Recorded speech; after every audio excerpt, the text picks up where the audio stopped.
Hi guys. So ఈరోజు మనం శనగపిండితో ఎలా బూందీ చేయాలని చెప్పేసి శాంపుల్ చూద్దాం. శనగపిండిని ఈ మాదిరిగా కలుపుకోండి. ఫస్ట్ ఇలాంటి జాలెర లేదంటే ఇంకొంచెం పెద్దది మీ ఇంట్లో ఏమైనా గిన్నె కానీ ఉంటే దాంట్లో తీసుకోండి. దాని మీద పిండి పోయండి. ఓకేనా? దాని తర్వాత స్పూను లేదంటే మీ చేయి కూడా వాడచ్చు. నేనైతే స్పూన్ వాడుతున్నా. ఇలా వస్తుందన్నమాట గోధుమ మాది.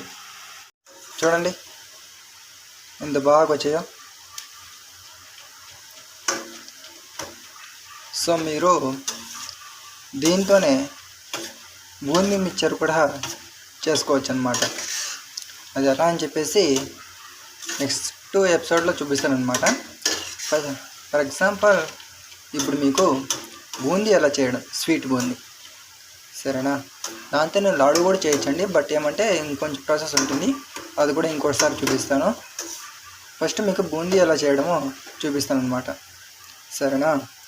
సో మీకు కలర్ తెలిసిపోతుంది అనమాట. ఊరికే డ్రై కాగానే స్టవ్ని కొంచెం లో ఇదిగా చేసుకొని దాన్ని ఇంకో బౌల్లోకి తీసుకోవాలన్నమాట. చూడండి నేను చేశాను ఆల్రెడీ కొన్ని, సరేనా? అంతా అయిపోయిన తర్వాత అదే గిన్నెలకి లేకపోతే వేరే గిన్నెలకి కానీ వాటర్ మీకు ఎంత కావాలో అంత వేసుకోండి. అంటే మీకు బూందీ ఎంత ఉందని తెలిస్తే కనుక అంత వేసుకొని, తర్వాత చక్కెర మీకు స్వీట్ తెలిసిపోతుంది కదా, సో అంత వేసుకోండి. అంత వేసుకున్న తర్వాత బాగా మరిగించండి. బాగా మరిగిన తర్వాత ఆ పానకంలోకి వేసి నీళ్ళు ఇమరిపోయే వరకు ఇచ్చేస్తే కనుక మన బూందీ రెడీ అన్నమాట. సో ఆ తర్వాత ఒక ప్లేట్లోకి తీసుకొని బాగా ఆరబెట్టుకొని